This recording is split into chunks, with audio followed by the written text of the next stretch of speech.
Hi, my name is Mackenzie, and fun fact about me, I do not have rabies. A certain movie has been getting a lot of reviews lately, either highly negative or highly positive, and nothing in between. One that swept the box office on July 4th and made more money than Indiana Jones. Which, to be fair, I still haven't seen Indiana Jones, and I don't know why they keep making them. This movie is called Sound of Freedom. On their website it says, Sound of Freedom is a powerful film based on a true story. It depicts the remarkable journey of Tim Ballard, a former Homeland Security agent, as he battles against human trafficking. His relentless pursuit of justice exposes the dark underbelly of this global crime, leaving an indelible impact on the fight for freedom. I wanted to go into this movie as unbiased as possible, knowing it was controversial, but not really knowing why. So as far as movies go, I didn't love it, but I didn't hate it. It's a high-quality production. The acting is not half bad, especially those little kids. Those children tear at your heartstrings, and I hope they're in therapy because my God, that is a dark role to play for a child. At the very beginning of Sound of Freedom, it says, based on a true story. So I did not take everything at face value, and I expected there to be embellishments. I just wasn't aware of how many embellishments that was gonna be, which we will get into. So therein lies the first issue, is that some people seem to be very confused on what based on means, and people who love this movie do not seem to be aware that it's not entirely true. So I don't know if that's a lack of basic reading comprehension or they just forgot as the movie went along because it's so compelling, but some people take this movie as absolutely literal 100% truth. The production company Angel Studios tries to clear this up on their website. Sound of Freedom is based on the real-life events surrounding the remarkable work of Tim Ballard, although it's important to note that the film takes certain creative liberties for storytelling purposes. They then go on to explain exactly what was fact and exactly what was fiction in the movie, which the movie itself does not do. And I want to give an obvious trigger warning. This whole movie is about child trafficking and abuse, so if that is something that you can't handle right now, please take care of yourself because I will be talking about it throughout this video. This movie opens with real-life footage of children being kidnapped in broad daylight. I was pretty shocked at this, and as they intended, I immediately start crying. Angel Studios says, in the beginning of the film, real security camera footage is shown depicting various kidnappings. While such incidents do occur in the realm of human trafficking, it's important to recognize that they do not represent the majority. When we think of sex trafficking, our minds often conjure up images of dimly lit foreign alleyways where vulnerable street children are abducted, exploited, and sold. While this is a horrifying reality, it's crucial to understand that sex trafficking is not limited to foreign countries. It is an alarming issue within the United States as well, and it is on the rise. According to the National Center for Missing and Exploited Children, reports of human trafficking have been documented in all 50 states. Predators can take on various forms, including soccer coaches, trusted teachers, neighbors, uncles, and aunts. They are correct. According to the FBI, stranger kidnappings only represent 0.11% of total missing children in the United States. Family abductions are 10 times more likely to happen at 1% of all missing children. According to the National Center for Missing and Exploited Children, out of 27,644 cases that were reported to them in 2022, 88% of those cases were resolved. The majority of these cases were child runaways and family abductions. Now, this is not the total of missing children. The NCMEC is a nonprofit organization that is independent of the government and assists in these cases when needed. Now, if you live in the United States, there is a 1% chance of your child being kidnapped. Hi, I need to make a correction here. I misspoke. If they are already missing,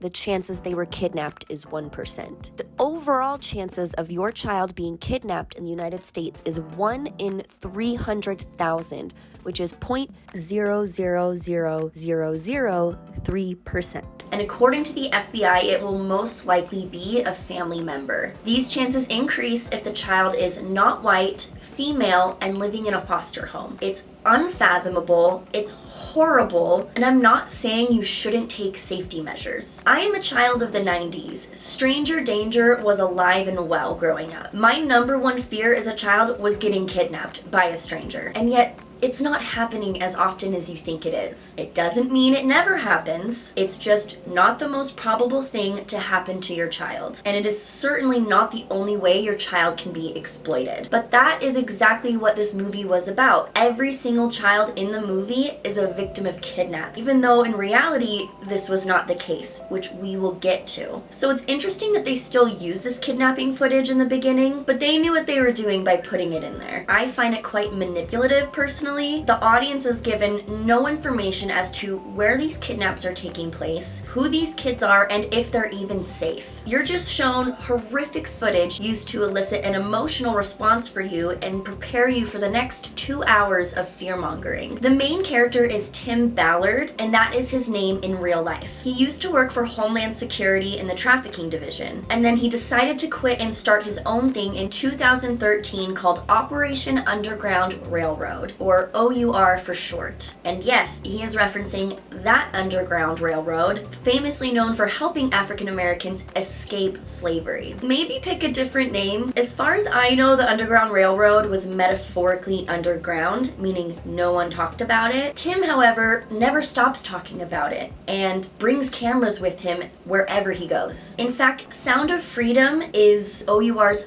5th documentary they have made about their missions. And although the previous 4 do fall under that category, Sound of Freedom is not a documentary. It is a film with actors and made-up facts. O.U.R. says that the reason they film their missions is to help police when it comes to prosecuting their case, and that's fine. I just don't know why we have to see it. And that's a question I ask myself throughout this movie. It never shows child abuse, but it shows everything leading right up to it, to a point where you feel like you're watching a snuff film and it's very uncomfortable. I don't need to see everything that happens to know that it's wrong or even know what's going on. And they do this a lot. Again, I do feel like it's emotionally manipulative so that you feel like you have to do something, and the only solution is donating to O.U.R. We will get into more about their controversies later. When Tim quits his job to start his own thing because he's tired of the red tape, I can totally sympathize with that because I myself love a good vigilante storyline. I also have issues with authority and wish I could do things my own way, but sometimes there's a reason that no one else has done it the way that you want to do it. In the movie, Tim rescues a little boy named Miguel who tells him to go find his sister who has also been trafficked. In reality, Miguel was not abducted at all. The real life Miguel was being groomed and abused by a family friend. Still horrible, but not what was portrayed in the movie. HSI was contacted by Border Patrol after they found CP on the guy's phone, at a port of entry no less. So Tim helped make the arrest with Homeland Security, but was not the person who found the predator or rescued the child. Hi, my camera cuts off here for a few minutes without me noticing, but the show must go on. Miguel's sister Rosio was also never sold to a Colombian drug lord.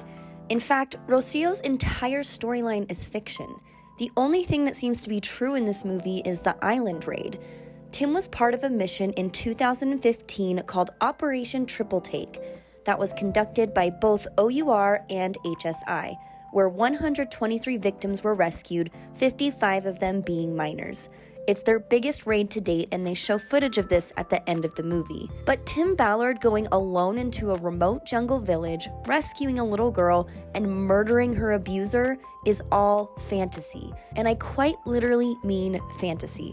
Rolling Stone called Sound of Freedom a superhero movie for dads with brainworms, and I kind of have to agree. It's almost a sad story about what Tim wishes would have happened in real life when his missions often were not successful. In reality, and what was not shown at all in the movie, Tim and his O.U.R. team did in fact go into the jungle in search of a real missing child named Gardy. He had a hot lead and was so confident this child would be found, he called up Gardy's dad to tell him his son would be coming home. But when Tim showed up to the mission, he brought a psychic medium with him. It turns out she was his lead, a psychic from Utah. They go into the village with cameras, and inevitably do not find Gardy and are left with nothing. Gardy is unfortunately still missing to this day. And I can hear the comments now, at least he's trying. What are you doing to help end child trafficking? what are you doing besides sitting on your ass and watching a movie? What are you personally doing to end world hunger? What are you doing about the Palestinian-Israeli conflict? So you're not gonna go undercover in a crime ring in order to save someone's life? Yeah, okay. That tells me all about the person you are. Human trafficking is an extremely complicated issue that this movie tries to make black and white. As credits roll at the end, they do cite some statistics, like human trafficking has become a $150 billion industry, which is true. Then they say that there are more slaves today than at any other time in modern history, which is also true. This includes child labor, child soldiers. I don't claim to be an expert on any of this. And it's awesome that people want to raise awareness for global issues. But do I think this is a movie everyone needs to see?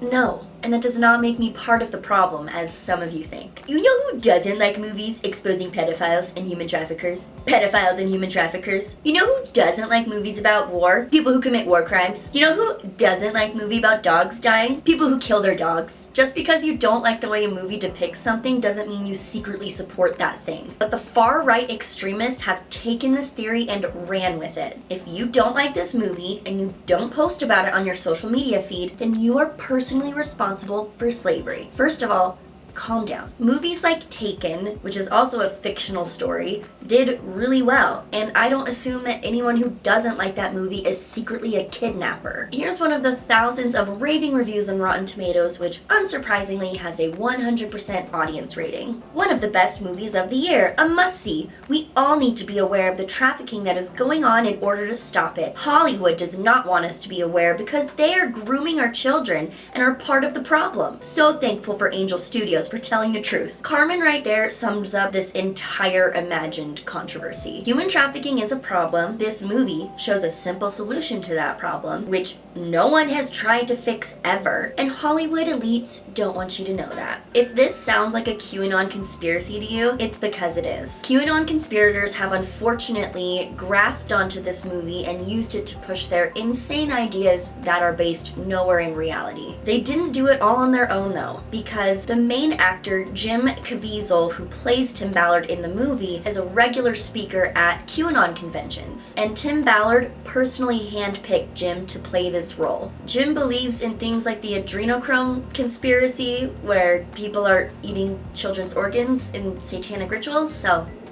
that's great. Tim Ballard himself has been tiptoeing the line between extremely politically conservative and paranoid. In 2019, he joined the Trump administration's Advisory Council to End Human Trafficking. He was a co-chair and is crystal clear about what his political agenda is. He states in front of the board, quote, "The State Department reports that around 10,000 children are smuggled into the U.S. annually and forced into the commercial sex trade. Add adults and that number almost doubles. And when these evil actors act, we don't want to lose the opportunity to stop them and liberate their captives. The wall gives us an opportunity to do just that." The statistic about 10,000 kids being trafficked into the US annually, it's fiction. Source, Tim's ass. He literally made up a fake number because it feels real to him, and he wants Trump to build a wall for the children. He even gives a harrowing example of a girl that his team personally rescued, but had there been a wall, she may have been spared. He says, Liliana was kidnapped at age 11 from her village in Central America. After 2 years of grooming her for commercial sex, she was taken by her captors across the southern border at a location where no wall existed. Approximately 70% of the border is wall-less. Her traffickers easily transported her to New York City, where she was assaulted for money up to 30 to 40 times a day for 5 years. She eventually escaped, and my foundation is now caring for her as she prepares to testify in federal court against her captors. Having reflected on her tragic plight, Liliana has recently weighed in on the current national debate. Sure she did. "Had there been a wall for me," she declared, "my captors would have been forced to take me to a point of entry. A U.S. officer might have seen my distress. I might have yelled out to them. I am currently working with Homeland Security agents on my case. I love them. I think they would have rescued me at the port of entry. I know many girls who came in like me," Liliana says. "Why are the people who claim to want to help victims ignoring me and girls like me? We know a wall could have saved us. We understand. Why don't they? More kids will be hurt if we believe them." Now, Please take into consideration, this is not her direct words. This is Tim saying that she said these things to him. And guess how much of that story he told is true? Like one sentence, if that. Liliana was not kidnapped, but came to the States willingly with her romantic partner at the time, when she was 14 years old, not 11 years old. Yes, her and her boyfriend were undocumented, but she was then forced into sex work and abused by him for years before, get this, she escaped on her own. In an op-ed he wrote for Fox News, Tim said, "The private anti-trafficking organization I founded over 5 years ago, Operation Underground Railroad, eventually helped Liliana escape her hell." Taking credit for someone else's actions that saved their own life? Pretty shitty. Call me judgmental. I think that's a pretty fucked up thing to do. He then pretends to directly quote her, and we know for a fact she didn't say any of this because of her testimony in court. He says she talks about her captors taking her past the border when we know it wasn't multiple, it was one, and it wasn't a captor, it was her boyfriend at the time. And then she supposedly talks about how someone could have seen her in distress when again, she wasn't in distress, she came to the States willingly, and she did not know she was about to be trafficked. And then he kills me with the last quote saying, "More kids are gonna be hurt if they don't listen to me." You know that what you're doing is exploitation, right? You're using her trauma as a talking point for your political agenda, and she can't come forward because she needs to remain anonymous for her safety. So you're taking advantage of that because then she can't dispute any of your claims. If real kids are being hurt, then use the stories of those real kids and stop pretending they are spewing political talking points at you. It's weird and it's harmful to actual victims. He also ends up testifying before the Senate Judiciary Committee, the exact same story about Liliana, and she is why we need Border Patrol. I hope one day she sues his ass. Other controversy surrounding the Operation Underground Railroad includes a 3-year investigation that was dropped by Davis County in Utah. The charges they looked at include communications fraud, witness tampering, and retaliation against a witness, victim, or informant. Attorney Troy Rawlings posted this a few years back, saying, "Please beware of any individual, entity, or organization who solicits your money and may be claiming credit for work to protect children that is actually done by our task force and or other law enforcement organizations in Utah and around the world. Get the details before parting with your cash. They have had absolutely zero involvement in any of these arrests and successful prosecutions you see on display on the wall of shame in the Davis County Attorney's Office. Additional witnesses, do not be afraid of their NDA. They cannot successfully sue you for cooperating truthfully with law enforcement. Just because someone claims they are called of God when asking for your money does not necessarily mean they actually are." Damn! And like I said, charges were dropped, but personally to me this is a huge red flag. We already have evidence that the organization and Tim take credit for stuff they didn't do, so I don't know what exactly Rawlings is talking about in this post, but it seems pretty credible. Former employees of O.U.R. have spoken against the organization about their mishandled cases and complete lack of training. It's laughable to call what he did ops. A veteran who worked with O.U.R. overseas said of Ballard, "They'd go and just push for pimps to show up with girls. If presented with sex workers of legal age, O.U.R. would insist on younger girls, a method that several experts said could, when combined with lack of intelligence, gathering and vetting, potentially lead to girls being trafficked who otherwise wouldn't have been. In my opinion, that's what he was doing. He was creating demand," said one of the former military members who worked with O.U.R. overseas, "because you'd see the pimps show up with a weird mix of girls, young but experienced. Then there'd be a couple really young girls. It felt to me like they'd been roped in because Tim had flashed so much money." We do see this portrayed in the film. Tim tells a pimp that the younger the better, and then the more kids the better. And that's quite literally the definition of creating demand. It seems like they just go into these foreign countries hoping they'll be able to draw out trafficking rings and consequently create one themselves. Another issue is O.U.R. is seemingly unable to distinguish between sex workers and actual victims. In an article by Vice, it states, "Typically after arranging for the women and girls to be brought to them, O.U.R.'s operators would call local police, who would make arrests. The operators would then leave the country. They conflate sex work and trafficking," said a former military member who has worked with O.U.R. "They're making it worse. O.U.R.'s selfless mission of wanting to rescue children has seemed to progress into a selfish mission of wanting to push their religious beliefs on others. And unfortunately, they are not the only nonprofit organization that has done this." Vice News reports its members are are often extremely familiar with the various rescue operations that come to the country intent on saving trafficked women and girls. Many organizations working with local police have conducted raids on massage parlors, legal brothels, and other places where they work. Most of these groups hail from the US, United Kingdom, New Zealand, and Australia, and often have a clear religious focus. They say they're helping but really want to change your religion and your job, she said. In asking for comment, a representative of O.U.R. responded. Some seek to legalize adult prostitution, a stance that O.U.R. does not support. We believe that due to the lucrative nature of the trade, allowing traffickers and pimps to operate freely would lead to higher rates of human trafficking of both adults and children. They are supposed to be fighting for the innocent, not policing consenting adults' morals. Not only that, but they rescue these sex workers and don't provide them any adequate resources or aftercare. So after O.U.R. leaves the country, these women are left in the same position they were before, and it's a giant waste of time. They were allegedly supposed to work with the Elizabeth Smart Foundation, founded by Elizabeth Smart, who was actually abused, and she doesn't even want anything to do with them. Elizabeth has never made a statement about O.U.R., but O.U.R. was in talks to work with them, and it just never ended up coming to fruition. You have to ask yourself why, because it seems like they have the same goals, but they may not agree on the tactics towards those goals. O.U.R.'s raid and rescue model itself is illegal in most countries, so it is hard to work around different governments' rules and regulations. A former applicant to O.U.R. stated that he was asked in an interview if he would be comfortable praying before raids, which, how is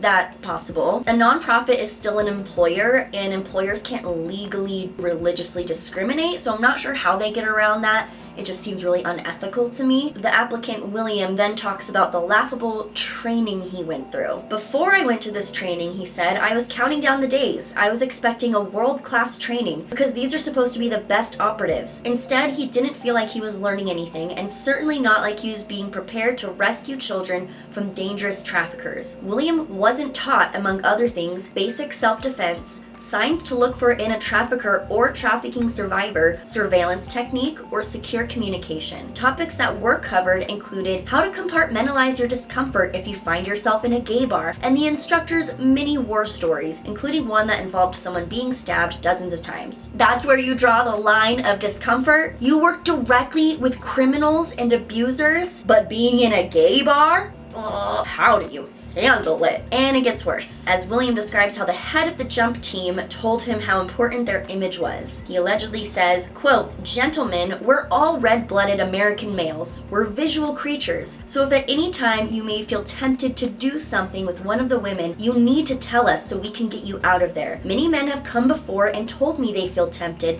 and I respect them so much for it." I'm sorry, you mean children? Tell you if you feel tempted by one of the children, right? Because you rescue children and you respect them. This got my blood boiling. This is a common theme in Christianity and the Mormon church, that women are blamed for men's thoughts and actions. The visual creature excuse is so old and has been debunked over and over again. There is no scientific evidence that men are more visual than women. We both respond to visual stimuli equally. And you would know that if you actually had any psychological training that is desperately needed for the type of work you're in. I hate to be the one to break it to you, but if you're feeling turned on by a victim, you shouldn't be working in an anti-trafficking charity. You should be in jail. We are red-blooded American males. We have no thoughts, only penis. Get fucked. Not only have many employees said that there is no training and they hire people with no relative experience, they also let donors come on these raids just because they gave them a lot of money. So the Mormonism of Tim Ballard is peeking through at this point. Yes, he is an active Mormon.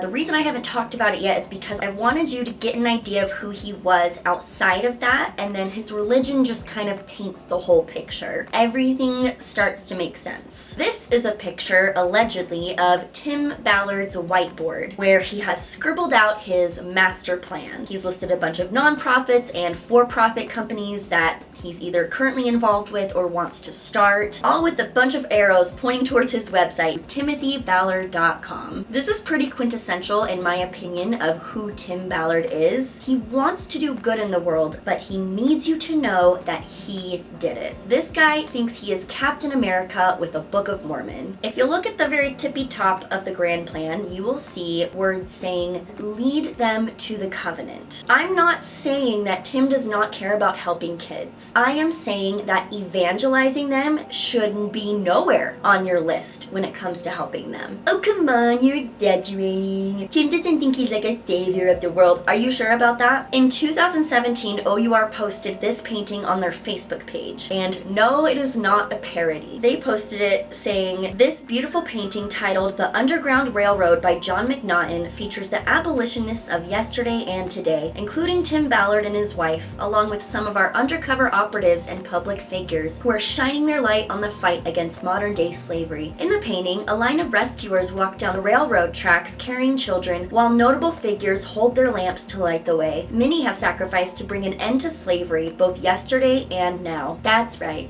Harriet Tubman and Frederick Douglass are bowing down to Tim and O.U.R. in awe of their bravery and fight against modern slavery. If I have to explain to you why this painting is gross, I'm surprised you made it this far in the video, honestly. It did receive a lot of backlash at the time, which Tim completely dismissed. I would call it the epitome of the white savior complex, says Mika McGriggs. Of course, modern-day slavery is horrifying, but it is a now thing. We can talk about it without tying it to the transatlantic slave trade. He's tying himself to these major figures in history because he thinks this is his divine destiny. He says that in the movie. He thinks he's a modern-day Abraham Lincoln, but instead of waiting for people to write books and movies and build statues, he's not going to wait around for that until he's dead. He wants to see it now while he's alive. I haven't even gotten to the multiple religious books that Tim has written, one in which he makes arguments that the Book of Mormon is what inspired Abe Lincoln to free the slaves, something the Mormon prophets didn't even want to do. Tim Ballard acts like he is the only one doing anything about human trafficking. No one else knew about it before he started his organization, and giving them money is the only way that you can stop it. It's weird, it's narcissistic, and I hope he actually listens to the feedback instead of doubling down.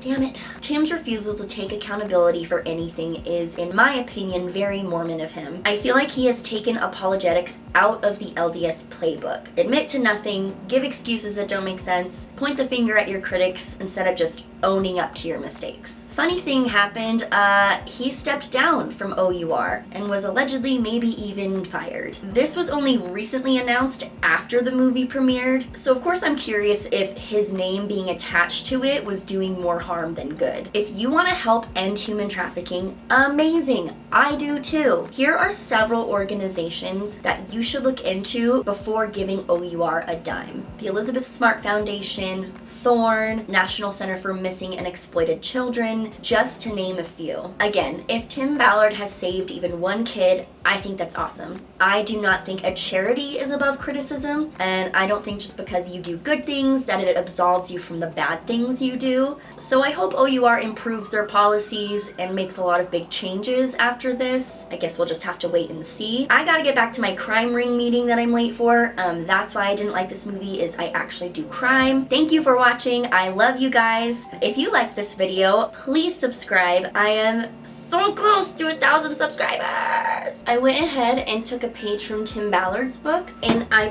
put my really big goals down here and like what my end goal is. So please help make my dream come true. It's a beautiful day to be an apostate. Bye.